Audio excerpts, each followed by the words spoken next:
La Voz de América presenta.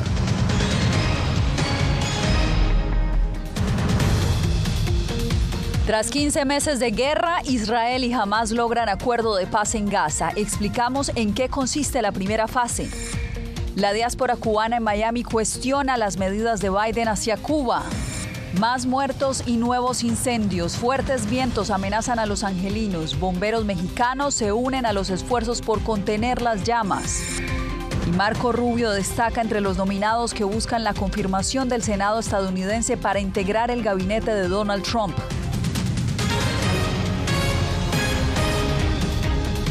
Bienvenidos. Después de meses de negociación, Israel y Hamás alcanzaron hoy un acuerdo temporal de cese al fuego y liberación de secuestrados.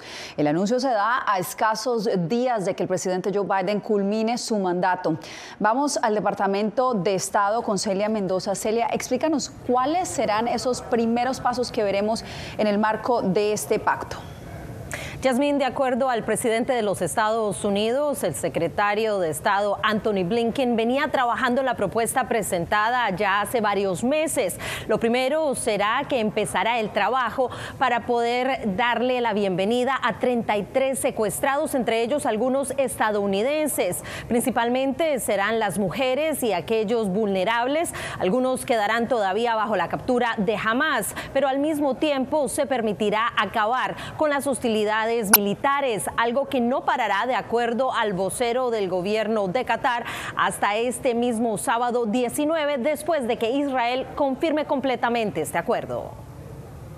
Les comunico que Israel y Hamás llegaron a un acuerdo de cese del fuego y sobre los secuestrados luego de más de 15 meses de conflicto que comenzó con la brutal masacre perpetrada por Hamás el 7 de octubre de 2023. El presidente de los Estados Unidos, Joe Biden, se dirigió a la nación tras confirmarse el acuerdo entre Israel y Hamás, basado en un plan presentado por el mandatario en mayo pasado que establece 6 semanas de cese al fuego y la liberación de 33 secuestrados, a lo que les sigue la salida de cientos de palestinos de las cárceles israelíes y la entrada masiva de ayuda humanitaria a Gaza.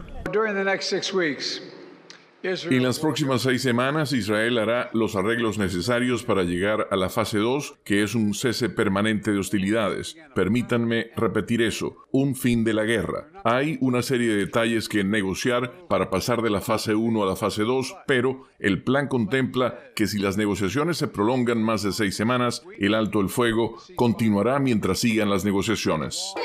Residentes de Gaza festejaron el anuncio, mientras que en Israel, parientes de los secuestrados también salieron a las calles a manifestarse. El acuerdo ocurre tras la presión ejercida por la administración entrante y la llegada a Qatar del representante especial del presidente electo Donald Trump para participar en las negociaciones. Tenemos un acuerdo para los secuestrados en Medio Oriente. Serán liberados pronto. Gracias. Trump indicó que seguirá promoviendo la paz por medio de la fuerza en la región. Con este acuerdo en vigor, mi equipo de seguridad nacional, a través de los esfuerzos del enviado especial para Medio Oriente, Steve Witkoff, continuará trabajando estrechamente con Israel y nuestros aliados para garantizar que Gaza nunca vuelva a convertirse en un refugio seguro para los terroristas. A pesar de las diferencias entre Biden y Trump, ambos equipos lograron este objetivo de manera conjunta.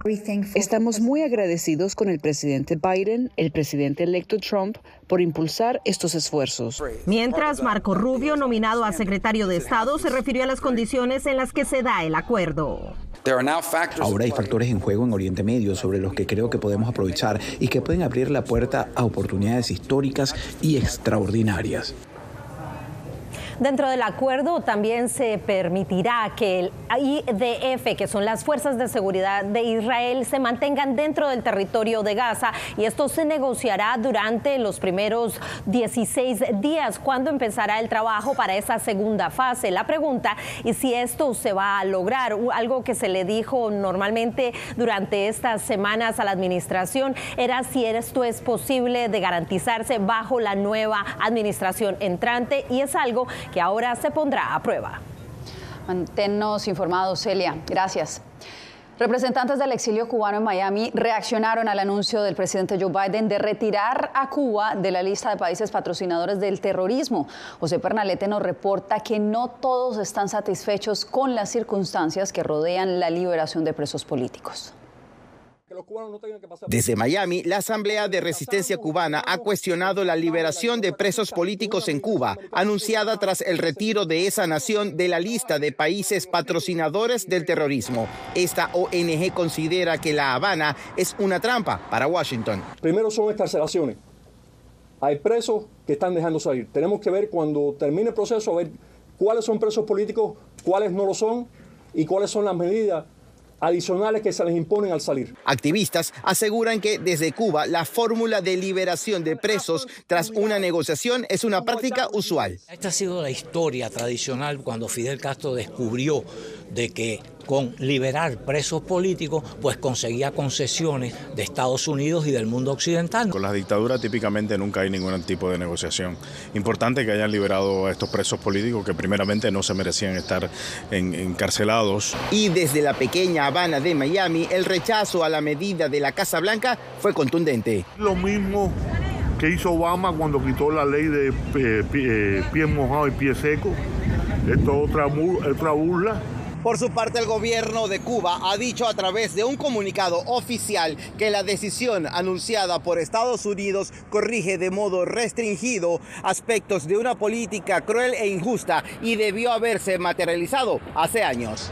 A través de la Cancillería cubana, el gobierno de la isla ha dicho que la decisión de Joe Biden pone fin a medidas coercitivas que, junto a otras, causan un grave daño a la economía de la nación caribeña y con un efecto severo en su población. José Pernalete, Voz de América, Miami. Este miércoles, Los Ángeles se enfrenta por segundo día consecutivo la alerta más elevada de incendios. Los fuertes vientos y la baja humedad podrían complicar aún más los esfuerzos de los bomberos para contener los incendios que arden desde la semana pasada. La cifra de víctimas subió a 25 víctimas fatales, mientras más de 80,000 personas siguen bajo órdenes de evacuación. A los organismos de defensa estadounidenses se les sumaron bomberos enviados por México. Fernando Mejía conversó con ellos y nos envía la historia.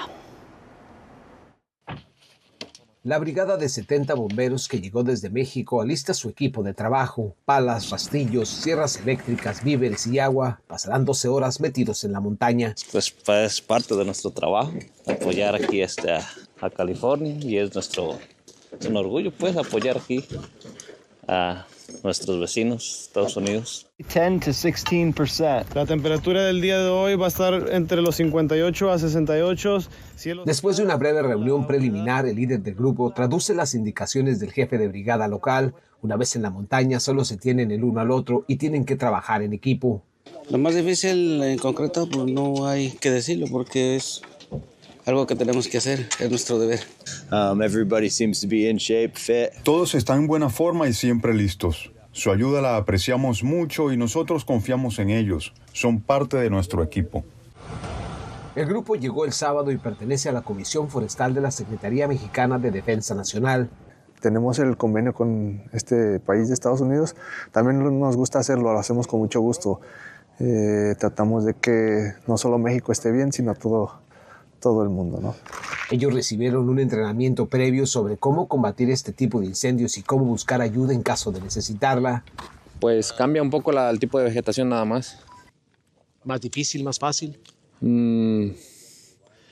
Similar, pero por la cantidad a lo mejor es un poco más agresivo el fuego. Y así, luego de su reunión, los bomberos mexicanos se internan en las montañas para combatir el incendio en jornadas de entre 10 y 12 horas. El gobernador del estado, Gavin Newsom, dijo que las emergencias no tienen fronteras y que está eternamente agradecido con el gobierno mexicano por esta ayuda brindada en los momentos más difíciles del estado. Fernando Mejía, Voz de América, Los Ángeles, California. Este miércoles, el presidente Joe Biden dirigió su último discurso a la nación a solo 5 días de entregarle el mando a Donald Trump. Su mensaje de despedida marca el fin de una carrera política de más de 50 años. En vivo con nosotros desde la Casa Blanca está Jacopo Luzzi. Jacopo, ¿qué podemos esperar de esta locución? Yasmín, los analistas esperan un discurso con el que Biden buscará cimentar su legado como presidente transformador que estabilizó la política interna al tiempo que reforzó el liderazgo de Estados Unidos en el exterior, que sacó sobre todo a la nación de una pandemia, hizo inversiones históricas en infraestructuras y energía limpia y trabajó para fortalecer las instituciones democráticas tanto a nivel nacional como global. El presidente Joe Biden pronunciará su discurso de despedida a la nación este miércoles, 5 días antes de pasarle el manto de la presidencia a su predecesor y sucesor, el presidente electo Donald Trump. Será el quinto y último discurso formal de Biden desde la oficina oval y será también el cierre de su trayectoria como funcionario electo, que empezó en los años 70. En una carta dijo que fue el privilegio de una vida servir a esta nación. He entregado mi corazón y mi alma a nuestra nación y he sido bendecido 1.000.000 de veces a cambio con el amor y el apoyo del pueblo estadounidense. Entre los logros más importantes como presidente, Joe Biden obtuvo una fuerte recuperación económica de Estados Unidos después de la pandemia, permitiendo al país superar al patógeno gracias a la distribución de las vacunas. Además, se logró aprobar un masivo proyecto de ley sobre el mejoramiento de las infraestructuras del país y la primera ley de control de armas en décadas. Según expertos, el presidente recibió muchas críticas en varios aspectos, como la inhabilidad de bajar la inflación o resolver la cuestión migratoria. Otro desafío para Biden fue gestionar la afluencia de migrantes en la frontera sur del país.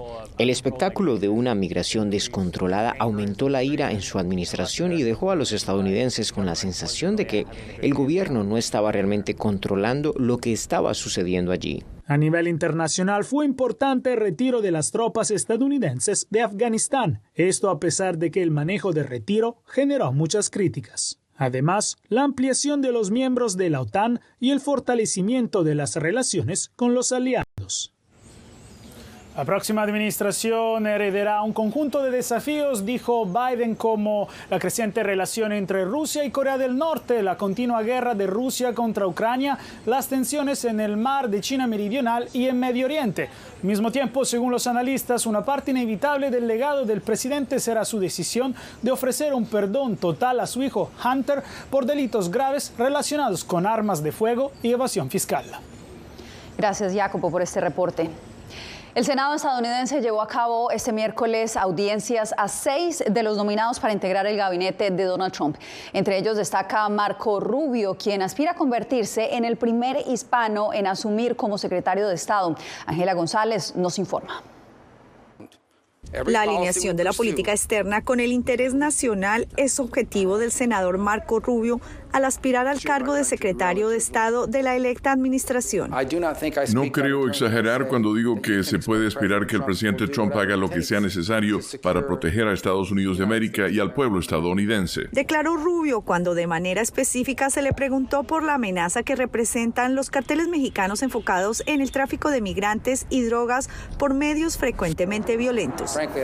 Creo que el resultado más productivo sería si pudiéramos hacerlo en asociación y cooperación con el gobierno de México, que sé que comparte muchas de nuestras preocupaciones. Una política de cooperación que no espera con Nicaragua, país con una democracia fuertemente amenazada y que pone en riesgo la seguridad estadounidense al permitir presencia rusa.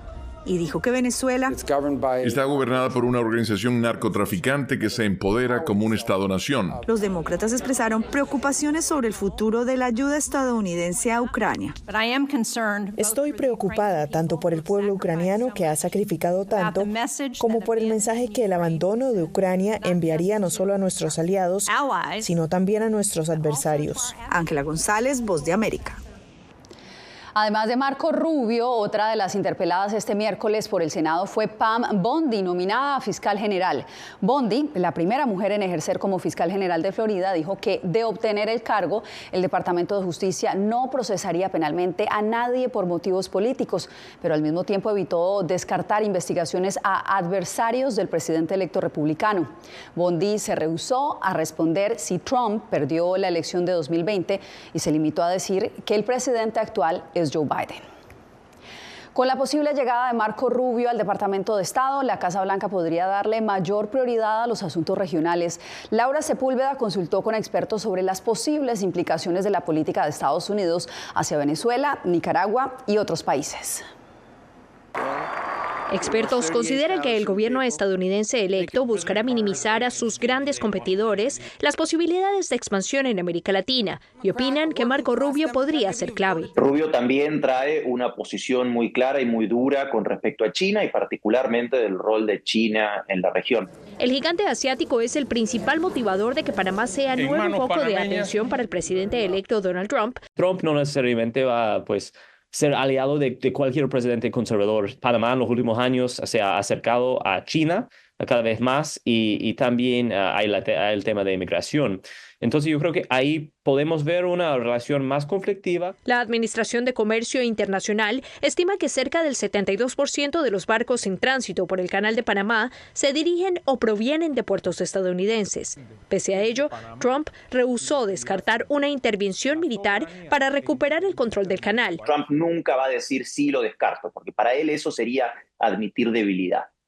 Y perder un potencial elemento en una eventual negociación. Negociaciones que expertos ven alejadas, pero no imposibles al mirar hacia Venezuela, en donde el panorama es complejo. La postura de Rubio parece ser más consistente, con una posición de dureza contra Venezuela. Y a Trump sabemos que le gusta sorprender, que le gusta mostrarse como un hombre que puede llegar a acuerdos. Un escenario más predecible se registra hacia Nicaragua. Habrá un intento para tener una política mucho más dura, de mano dura, con respecto a Nicaragua, con el régimen de Ortega y Rosario Murillo, para endurecer las presiones económicas y políticas contra ese régimen. Laura Sepúlveda, Voz de América. Pasamos ahora a Guatemala, donde el líder de la oposición venezolana, Edmundo González, llegó este martes en un vuelo privado. En su primera aparición pública aseguró este miércoles que está preparando lo que llama la reconstrucción de Venezuela y que lo hará con el respaldo de los 8 millones de venezolanos que sufragaron en las elecciones de julio del 2023. González se dirigió a la diáspora venezolana en ese país, les pidió que se preparen para cuando regrese y asuma la presidencia, y también envió un mensaje a quienes permanecen en Venezuela. Escuchemos. Ustedes prepárense para el retorno a Venezuela.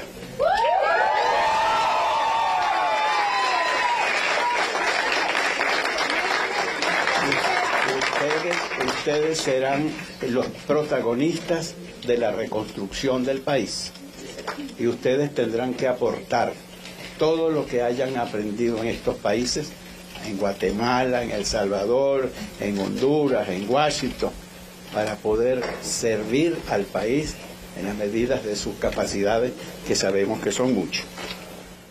González advirtió que, aunque el régimen de Nicolás Maduro está debilitado, sigue siendo peligroso. El líder opositor tiene programada una reunión con el presidente guatemalteco Bernardo Arévalo esta tarde. En breve, ¿qué impacto tendría en la economía si se implementan las anunciadas redadas masivas de indocumentados? Hablamos de un sector que se vería golpeado por la medida.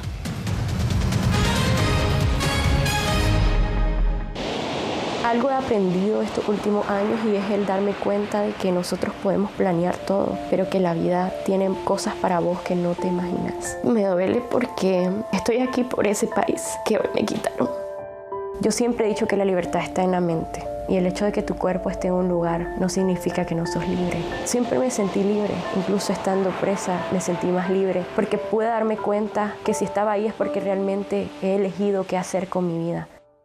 Soy Claudia Saldaña, corresponsal de La Voz de América en El Salvador. Ejercer el periodismo es un desafío que crece constantemente frente a la complejidad del escenario político de mi país. Presentar todas las voces, todos los ángulos y el contexto nos permite ofrecer a ustedes, nuestras audiencias, un panorama más completo de nuestra realidad.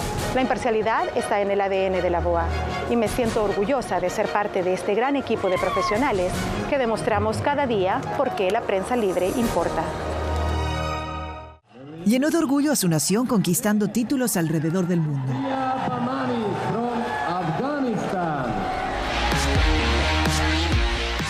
Sin embargo, como mujer que desafía las expectativas de género en Afganistán, su vida, triunfos y carrera están ahora en grave peligro. Rompiendo un tabú. Ahora, en todas las plataformas de La Voz de América. Eugenia Sagastume, corresponsal de La Voz de América en Guatemala. En el epicentro de los grandes retos, los sucesos locales desde mi país impactan a todas las naciones de la región. Con diversidad de perspectivas, acercamos a nuestras audiencias a situaciones tan complejas como la masiva migración, el crimen organizado transnacional y la situación política y social de Guatemala. En un lenguaje simple, con precisión, te conectamos con la realidad de todo el hemisferio, porque en La Voz de América, la prensa libre importa.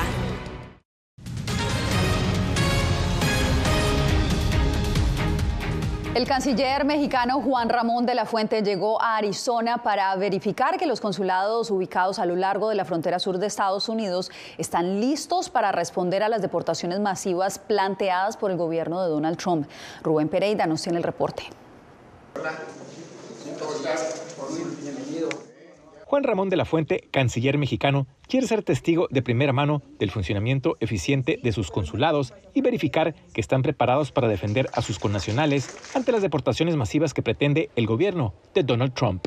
Hemos logrado contratar un grupo de equipos jurídicos que son ya 2.610, de acuerdo a la cifra que me dieron el día de ayer. Y para las familias inmigrantes que de forma voluntaria o involuntaria regresarán a México, de la Fuente les tiene un mensaje. Encontrarán en México su tierra, su país, que lo recibe con hospitalidad, con posibilidades de empleo, con apoyo en materia de salud y en materia educativa para ellas y para sus familias.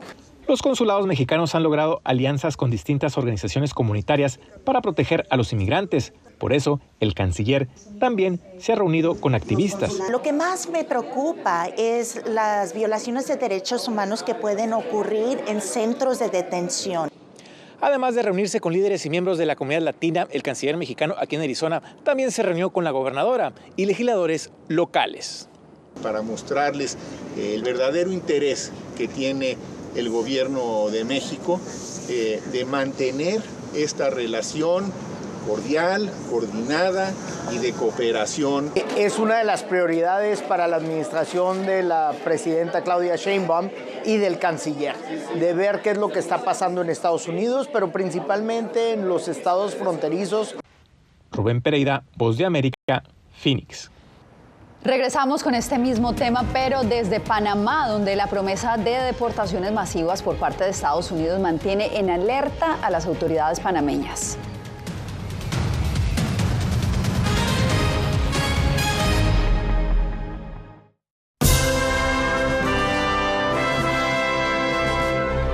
Con cobertura especial multimedia, La Voz de América presenta este 20 de enero la toma de posesión del presidente número 47 de Estados Unidos, Donald Trump.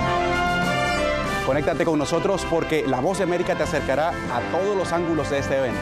Transmitiremos desde Washington, D.C. y desde donde se produzca la noticia. Porque en La Voz de América, la prensa libre importa.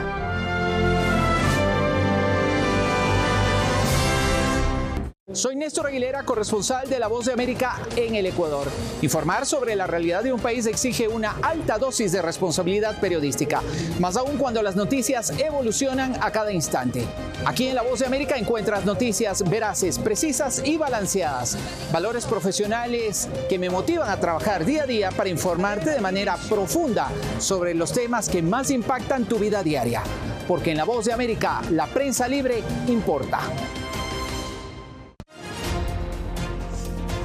Actualidad. Que la inteligencia artificial va a estar presente en nuestro día a día. Intentan sacarse de encima a trabajadores. Análisis. El cambio climático está teniendo muchísimos impactos que afecta siempre a los más vulnerables. La región necesita ayuda. Debate. Proteger a las escuelas con armamentos. Es una total ridiculez, algo inverosímil. Con la información más allá de los titulares. Todas las semanas por La Voz de América. Desde Washington, les saluda Gonzalo Abarca. ¿Quieres mantenerte informado de primera mano? Únete a nuestro canal de WhatsApp. Lo que ocurre en Estados Unidos, América Latina y el mundo directamente a tu celular. Escanea el código que ves en pantalla y conéctate con las noticias para recibir información veraz y balanceada. Noticias de última hora, reportes originales y verificación de información. Porque en La Voz de América, la prensa libre importa.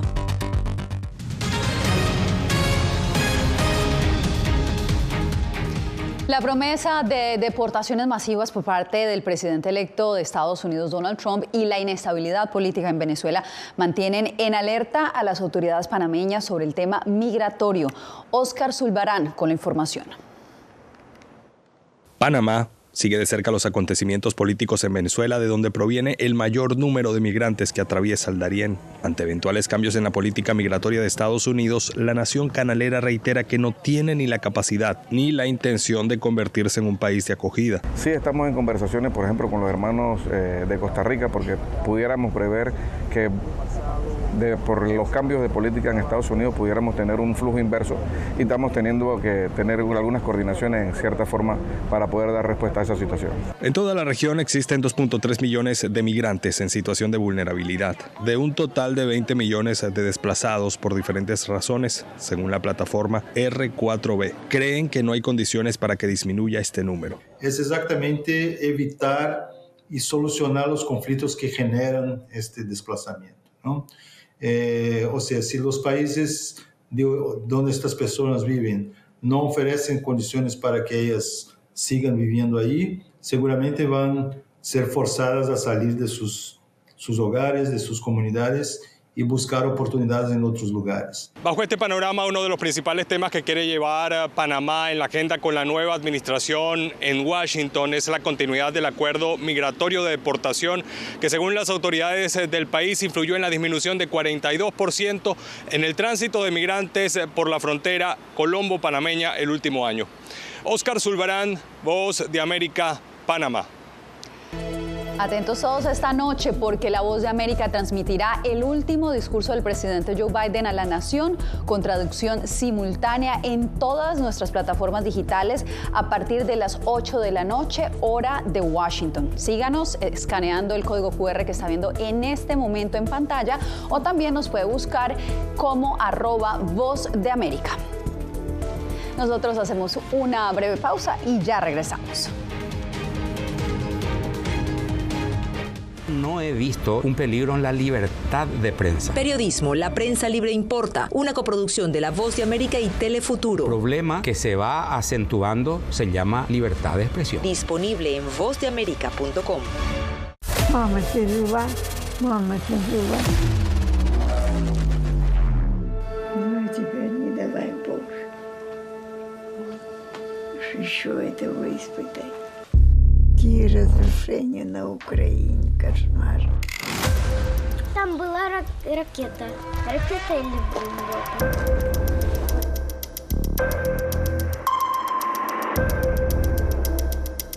Я сподіваюся, що якщо через декілька років буде дивитися, війна все ж таки закінчиться.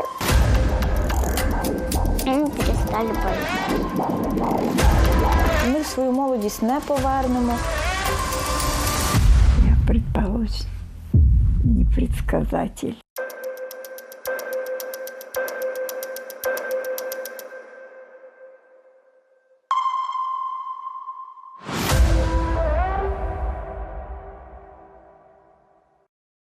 Soy Fabiola Chambi, corresponsal de La Voz de América en Bolivia. Retratar la complejidad de mi país para una audiencia internacional le ha dado una nueva perspectiva a mi labor como periodista. Desde esa mirada descubro en el día a día que el trabajo que realizo en La Voz de América me ha permitido dar vida a los valores del periodismo profesional. Aquel que les informa a ustedes, nuestras audiencias, con balance, precisión y profundidad. Porque en La Voz de América, la prensa libre importa. Vencer la autocensura, poder mantener los medios abiertos. Periodismo, la prensa libre importa. Una coproducción de La Voz de América y TVV. Expuestos a una vulneración de sus derechos básicos. Disponible en vozdeamerica.com.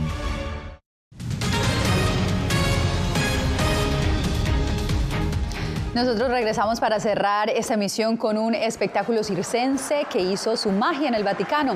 Entre risas y acrobacias, el circo llegó para alegrar al Papa Francisco y a los feligreses en la audiencia general de esta semana, con payasos, acróbatas y hasta un perro que interactuó con el sumo pontífice. Una muestra de que el entretenimiento también tiene su lugar en la Casa de San Pedro. Con estas imágenes nos despedimos por hoy. Les informó Yasmín López. Gracias por acompañarnos.